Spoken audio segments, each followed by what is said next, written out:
I think the first sort of eye-opener thing to me, or paradigm shift, don't think about direct mail as acquisition. Think of it more like you would email, to talk to existing customers, building up customer retention and lifetime value. And if you think of it like that, then all of a sudden it becomes a profit center. Then all of a sudden you can say, well, how am I going to dip my toe into this channel?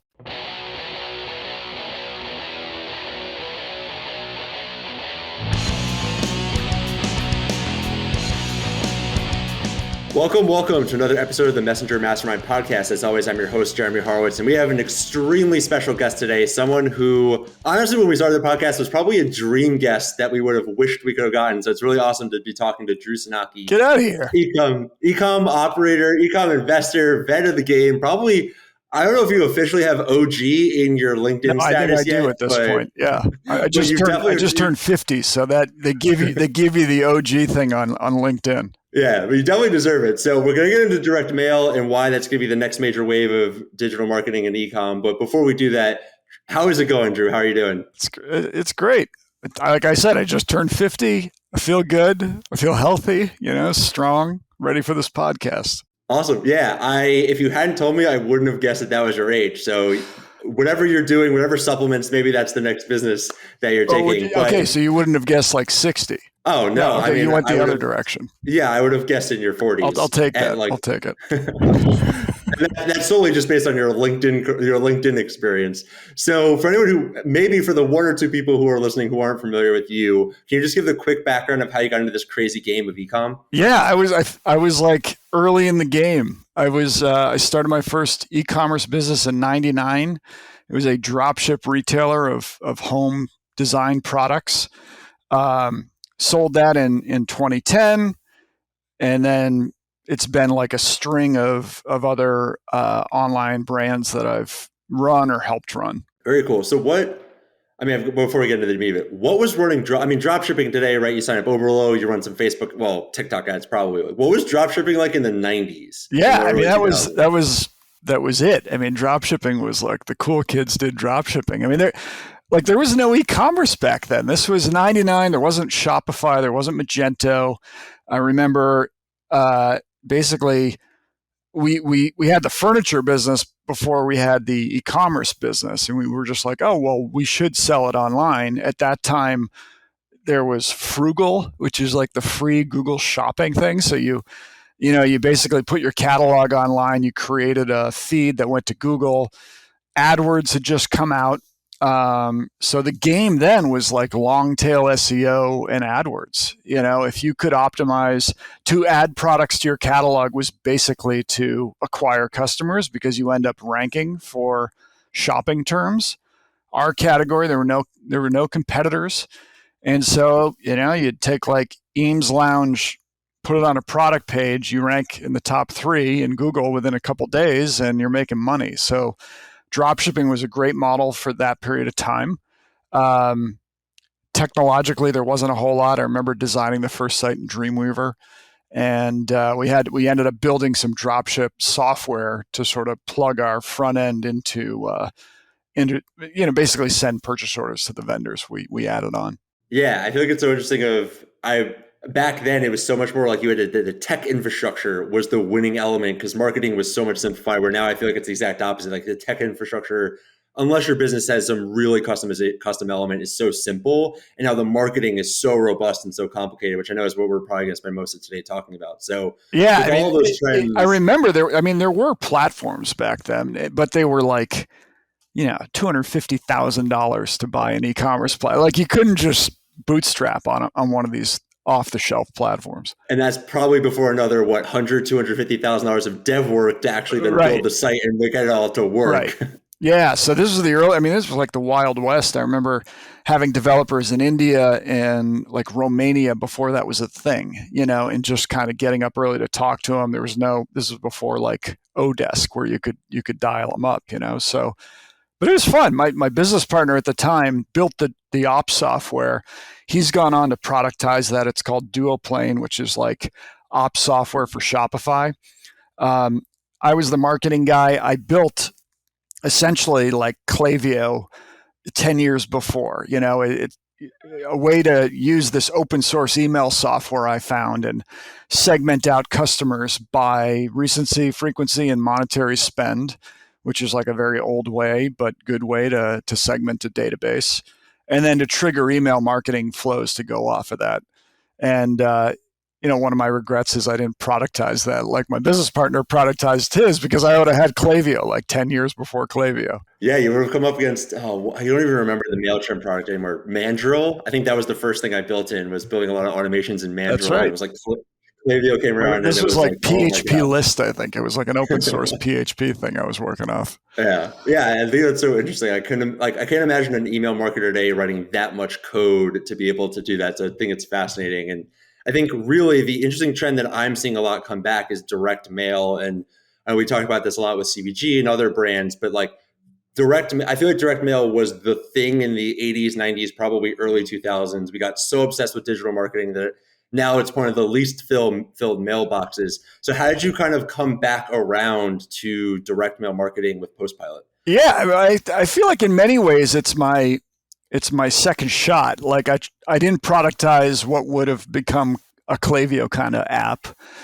And it's sort of like the next thing I could go after was direct mail. And you're right, direct mail is kind of like, it's old school, everybody kind of makes fun of it. But, in 99, when I'm starting my first store, there's no blogs, there's no podcasts on e-commerce. Like, how do you learn how to market?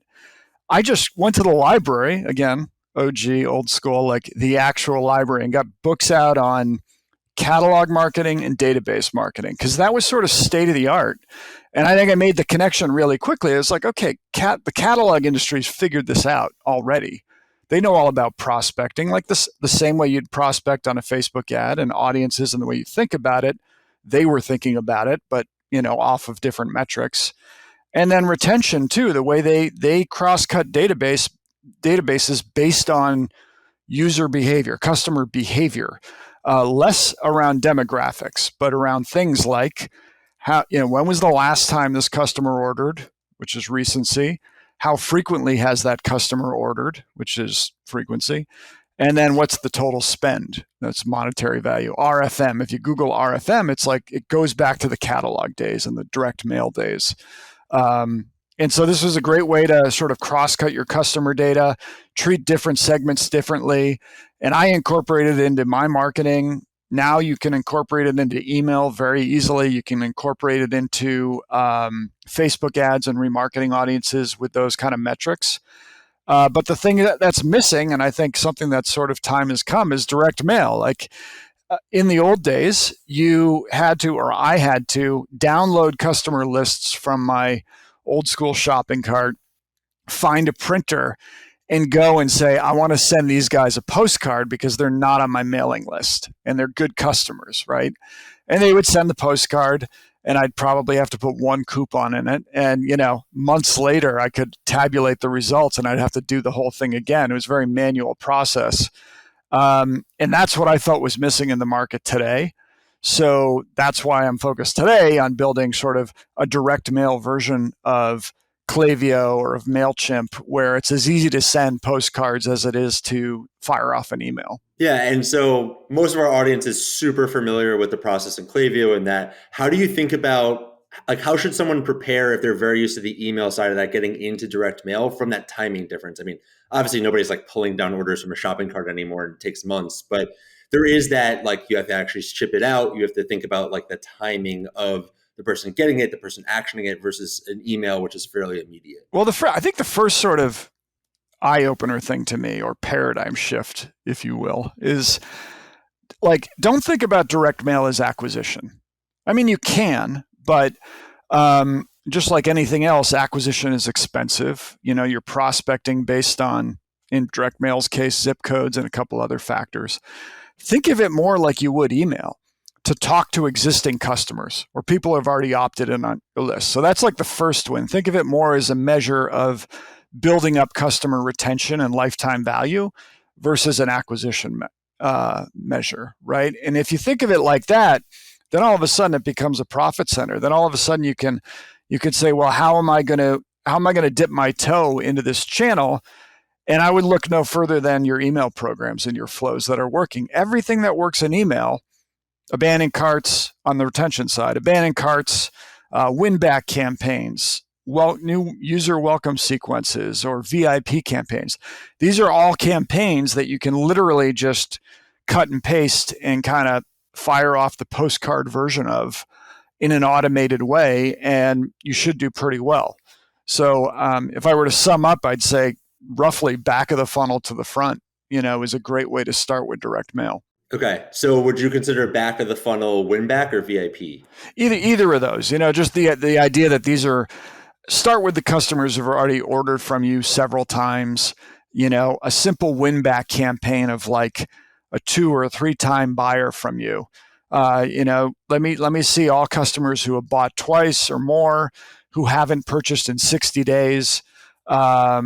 Hey, maybe these customers are starting to defect. Let's send them a postcard. Let's send them a discount ladder of several postcards over time.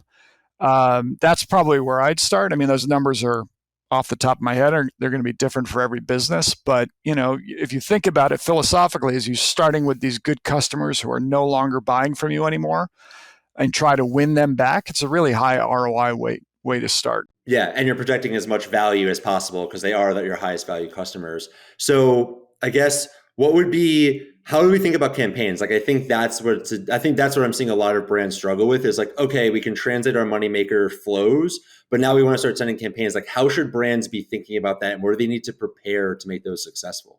So when you say campaigns, you mean on sort of evergreen, ongoing campaigns or more one-off promotions? That's a good clarification. One-off events, whether they're promotions or general messages, kind of like what in a email provider they would call a campaign. Got it. Yeah, those you can do a one-off campaign easy enough. I mean, again, what I see a lot of bigger retailers do is the same.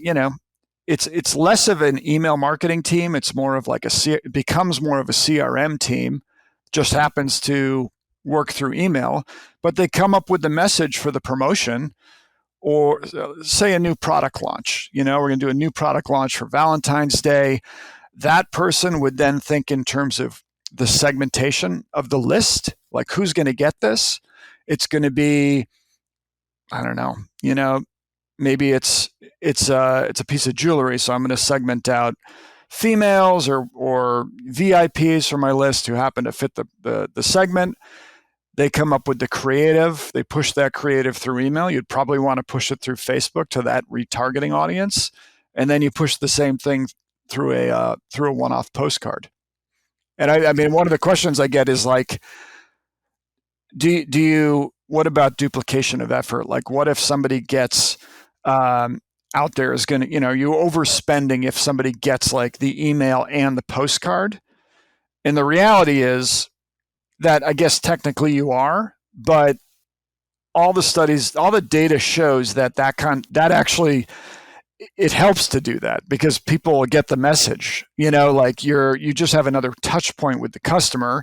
And if you can sync up the creative, all the better. Yeah, definitely. And also, I mean, the cost of you're overspending on email, the 0.00001 cents that it costs to send Sure. an email. I mean, but maybe on the postcard side, people are saying, well, why I'm not going to spend, 25 cents or 50 cents or whatever to send a postcard to somebody who gets my email. And the fact is, but you can't guarantee that someone will open that email. I mean, that's another sort of eye-opening stat for a lot of direct-to-consumer brands is like, on average, 80% of people don't open your emails. And so if I told you, like, you run a $5 million e-commerce retailer, most of your customers, like those people who are driving your revenue, you can't communicate with, or you haven't been up to now. And they say, why is that? I'm like, well, 80% don't open your emails. And this is just people who subscribe to the emails in the first place. Like there's a wide swath of people who haven't even subscribed. And so they're just not hearing from you. They're not on Facebook. Like 40% of seniors aren't on Facebook. So what are you going to do? Like, if you're going to market anywhere, aren't you going to market to your best customers? And if already they can't, you're sort of relying on them to come back to the site to see what's new, and who does that? So postcards just fill that gap in the market. Yeah, and it's so funny because I feel like all the same objections came up with SMS if it's going to cannibalize one another, and the exact Yeah, opposite is happening. And I think it's funny you mentioned that most 40% of seniors aren't on Facebook. Also, like most of Gen Z and Gen TikTok aren't on Facebook either, sure. which is very interesting. So, do you have any data, or how do you, how should a brand think about like, okay, we have our email subscribers, but everyone who's ever gone to cart, essentially, we have their address. How do you think about like how much should I be investing in that miss of people who aren't opening my emails, but I do have their addresses for? Like, how much should we be investing in direct mail to activate those people, or do you really just think of it more as stratifying it by those RFM lines? Like, is there any value to investing in direct mail for the not high purchasers, but we have their emails for? Yeah, I mean, I think it's all marketing really is a matter of like, where do you invest your marginal dollar? For every extra dollar you have, you're an investor. I mean, I think most marketers need to think like they run a portfolio. And it's like, I've given you some cash. Where are you going to invest that marginal dollar? You're going to invest it on what has the highest ROI. So if I were starting from scratch, it for me, and great example is like I'm in the business of buying retailers and growing them and optimizing them. And so I have that question, and I literally have that question because I've got an investor group that wants a return, and it's like, what do we do day one? And you see a lot of people online. Okay, they're going to throw dollars at acquisition, but that's really really low ROI. It's like, are you sure you want to spend money on acquisition? If you've got a marginal dollar, if you got $10 in your pocket, put it on retention. Assuming this is a business that has customers already, you don't need to acquire customers to grow. But again, start back of the funnel. Start looking at abandoned carts and winbacks. There are people like have abandoned carts, people who have put something in the cart and defected, and then winbacks, like these great customers who were buying previously and then no longer are buying. So I would start looking there, and then I'd say, okay, what are where does that $10 go? Well, it probably goes to email, it goes to Facebook, and goes to postcards. I would start putting my money there, get the return, and just like anything else, at some point you've tapped out that segment, and you're going to start inching your way towards more acquisition campaigns. Yeah, definitely. Does that make sense, or did I sufficiently complicate it? No, I think that's a perfect example. And I love your marketers are investor analogy because I have the exact same approach. And I feel like most marketers don't want to think in the terms of finance and dollars and cents. And it's just like, no, like your job is every dollar has to be spent to have max. I feel like marketers today are asked to do the most with the least. And at least as long as I've been in the game. So I feel like you always have to have that mentality. So I guess from a like resource perspective, how should a brand who's used to just like throwing up an email think about like the actual design and construction of a postcard to send out to merchants? Sorry, to send out to their customers. Well, it's always, that's, I think, where people stumble or they have like a little bit of a psychological block. Is like, okay, I can see how to design an email. I know how to design a product page, but a postcard, that kind of throws them. And there's a couple, there's just like a couple best practices, I think.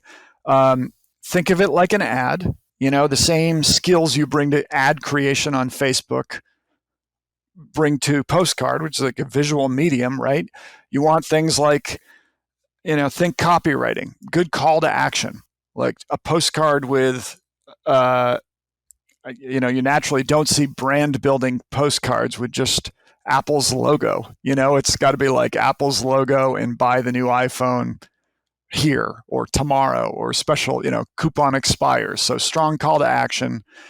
I always recommend to make things trackable, just like everything else. You want codes in there, like unique coupon codes. So when the customer redeems, you can attribute that dollar of revenue right back to that postcard, to that individual postcard. That's big. And now with QR codes, you can do some really cool, sexy stuff like abandoned cart user gets, hey, you left something in your cart. You get the message in email. You get it in postcard with a QR code that sends them right back to cart, right? So with tracking. So I would say trackable is important. Personalization is another thing.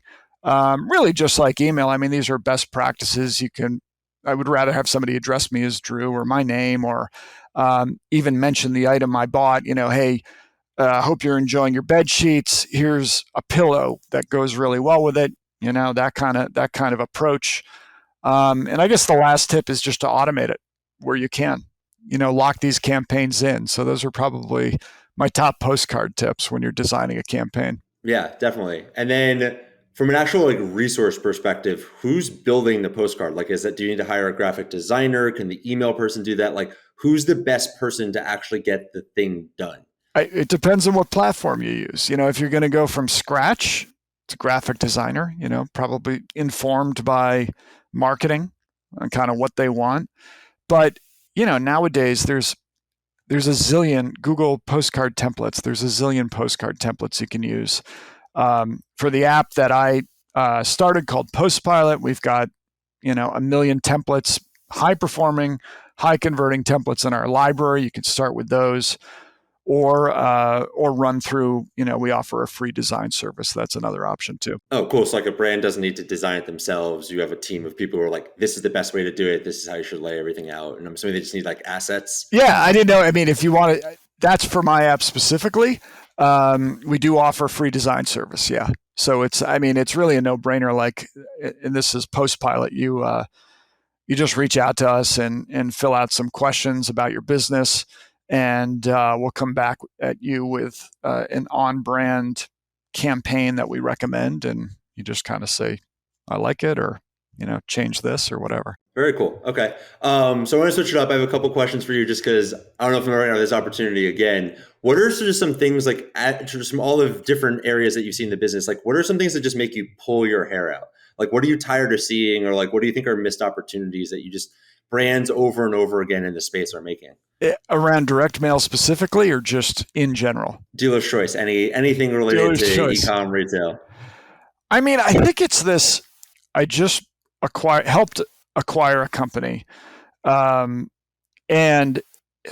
man, it's in a very different industry than the last one I acquired, but of the same size and the same problems, which is really hilarious. One's a beauty product and one was automotive, and you still see the same thing. And it's typically like they're all screwed up on attribution. They've outsourced their marketing to a slew of agencies. And because they're screwed up on attribution, you add up the attributed revenue to each agency, and it's like 300% of the actual revenue that they do. They have no sense of, it's all about acquisition and ROAS and nothing about lifetime value. Sort of like they treat all customers equally. In other words, like, I'm getting a 20 times ROAS. Okay, on what? On what ad or key? Oh, on all, across all of them for all but that doesn't give me enough context of like most businesses are driven sort of by a small group of really good whale customers, right? You've got the 80-20 rule where 20% of the customers drive 80% of the revenue. You see that in and out, but the businesses don't sort of gear up to service that 20%. They don't know their lifetime values. They don't know what they purchased. They don't know how to market to that 20%. So I'd say that's probably like the biggest, most egregious error I see.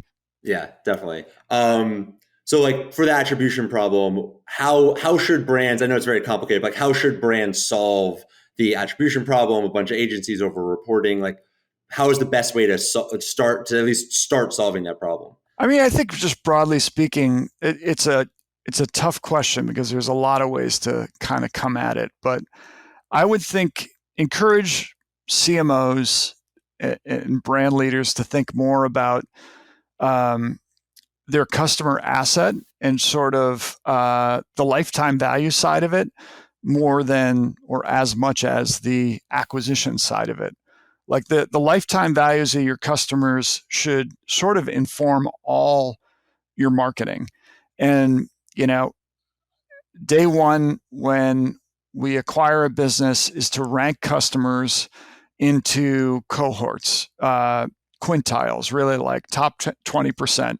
And this is by monetary spend. So, pull up all customers over the last year or two, rank them by their monetary spend.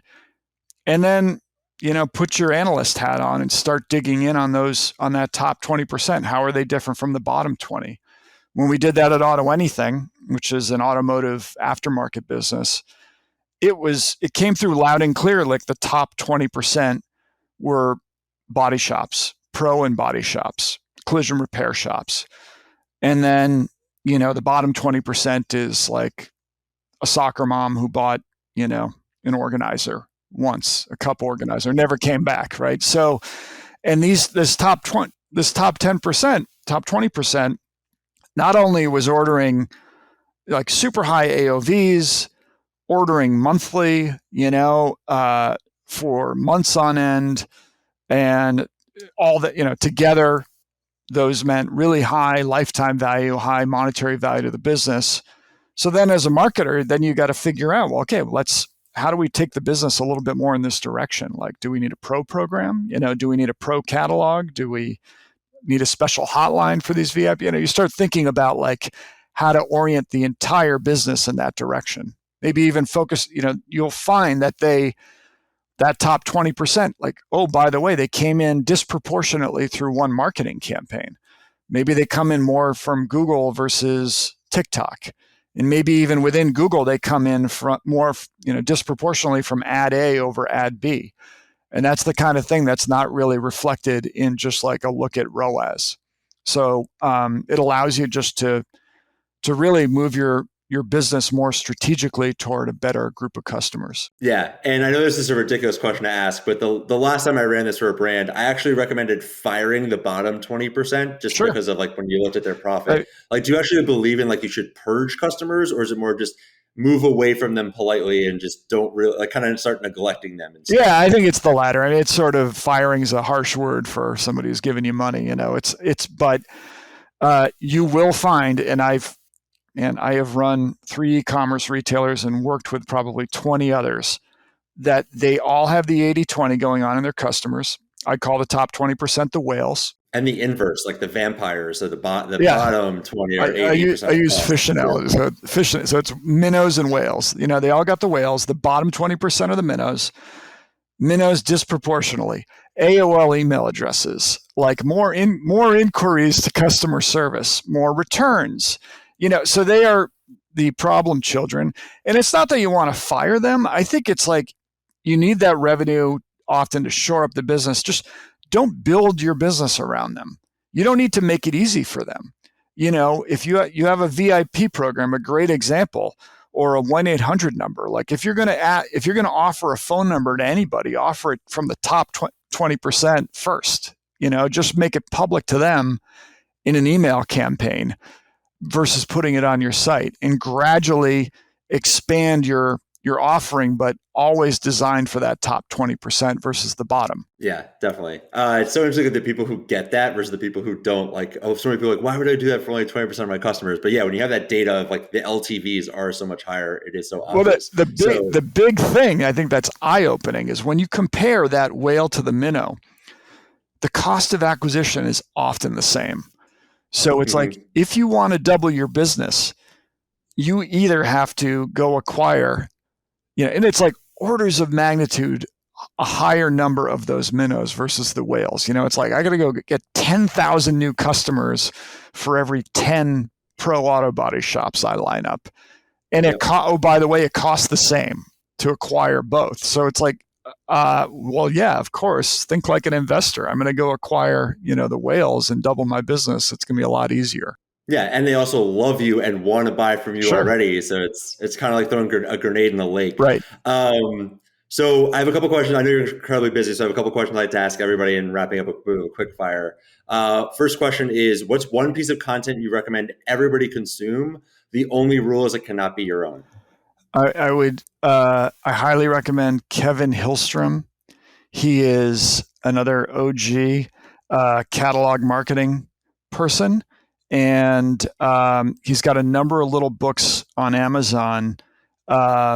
Just go to Amazon and look for Kevin Hillstrom. They're like, 15-minute reads, and they'll help you really think through how how to turn a business around, grow a business, find productive merchandise, find productive customers. It gives you some good analytical frameworks. Awesome. Very cool. Also, 15-minute reads are perfect. I feel like I have no attention span anymore. Same. Second question for you is, if you went back to Drew back in 1999, who was starting his first drop shipping business, what's one lesson that you'd impress upon yourself that if you had to do it all over again, you'd make sure that it was perfect this time? I think it's, to put this into context, this was like a few years before the 4-Hour Workweek came out. And yet it's basically, I was running a business that Ferriss described in the book. It's like the lifestyle business, right? Automate as much as you can, take cash out of it.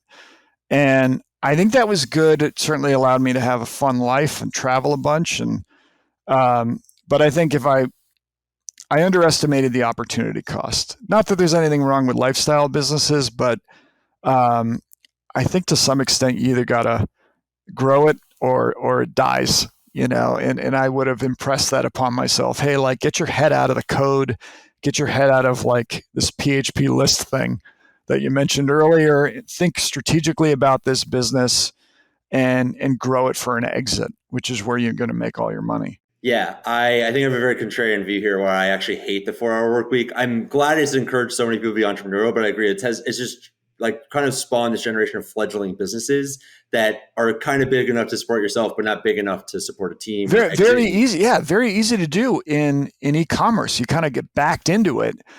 Mm-hmm. And like the dirty little secret they don't tell you is you got to get up to like 5-10 million in revenue to support like a good management team, with typical e-commerce margins, right? So it's like up until that point, it's you and a bunch of hourly workers, and you can't 80-hour weeks. Yeah, there's only so much you can delegate. Yeah. I feel like everyone's like, I hate my job. I want to get out of a job, not to realize that they're stuck in an even harder, longer, more time-consuming job. But I completely agree. So then, one of my last questions for you is: if you were in my seat and you were interviewing Drew, what's one thing that we missed? Like, what's one thing that we should have talked about if we had the time? Well, I think if I look at my life and where I am, I probably don't pride myself on my knowledge of customer data. It's the fact that I feel like I'm a good dad and I've got a loving family and everybody's healthy. And I think I've found some balance and happiness between work and my home life and, my spiritual life and my physical life. Like that's the stuff I find the most interesting these days, and probably where and I think, again, another secret is sort of, I think most entrepreneurs think like that too, but not enough people talk about that kind of stuff. Yeah, definitely. Also, the reason why I love this question is I'm going to take the mulligan. Like, how do you think about that? Especially with someone who's like had your level of success. Like, I can't imagine that you didn't just grind through your 20s, 30s, and 40s to get to where you are. So like, how do you think about that balance of like, I want to really grow this to be incredibly successful, but I also want to have a life outside of this? I think I figured it out by age 50, and for me, it's like, it's buying businesses. When I sold my first business to a private equity group, I kind of saw the light, and in that these are individuals or that's a career path where you use other people's capital or, basically to buy businesses and put teams in place. And, I'm generalizing here, but like that doesn't have to be a process that takes 80 hours a week, and you get much of the same upside. Buy a big business that has customers that require some optimization. It's a heck of a lot easier, at least hourly wise, than bootstrapping. I just ran a business that got up to 200 million in revenue, where I was the CEO, and it was easier than running Design Public, which was my first brand, at 1 million, 2 million in revenue. And that's because of just the resources involved, So I think entrepreneurship in my 50s, because I have a family, because I have kids I want to spend time with, is more about finding these opportunities and investing in them and finding the people to operate them than doing it myself. Definitely. So for someone who maybe doesn't have that background, like not everybody can just get into private equity. What would you recommend as there's no real best path forward, but someone who's interested, what are the steps they should take if they do want to start making that trajectory in their career? I think you start looking at, Quiet Light and Flippa and FE International and brokers that specialize in smaller businesses, and just start to read business listings and get a sense of what it would take to buy one. I mean, you don't need a lot of capital to buy something off Flippa. You can have a business for $50K, $100K, and technically you're in private equity at that point. And I would encourage everybody to think of like, what's their unique skill set? It might be retention, it might be email marketing, it might be SEO. You want to find the business that lacks that thing, where it just hits you in the face and you see that and you guys, look at these idiots. They haven't optimized for SEO, like their meta tags are all wrong or whatever. Like you can't crawl the site. Well, that'd be a good acquisition for you to make, because coming out of the gates, you can double that thing. Yeah, it's a very entrepreneurial way to get into private equity. So my last question for you, if someone wants to learn more about Drew or Postpilot, where should they go? You can always email me, Drew at postpilot.com. Postpilot, this app that I think is going to kill it. It's the Klaviyo for direct mail. We've got a good offer for anyone who wants to get started. You go to postpilot.com/GFO. The letters GFO, that stands for Godfather Offer, which means it's an offer you can't refuse. And that's essentially the offer we talked about, where you give us some information on your business. We will design your campaign and actually send the campaign on our dime and show you the results. And you can sign up there. So postpilot.com/GFO. Awesome. We'll also include that in the link in the description down below. Nice. We really appreciate it. Thanks, Drew. Thank you so much for having me. This was fun. Thanks for listening to another week's episode of the Messenger Mastermind podcast. If you enjoyed today's episode, please share it with another e-commerce marketer. And always let us know what you think down in the comments below. Also, don't forget to subscribe. If you're looking for cutting edge tactics and the resources that we rely on to run our businesses, sign up for our newsletter. We'll include a link down below. As always, stay confident, connect with your customers, and keep crushing.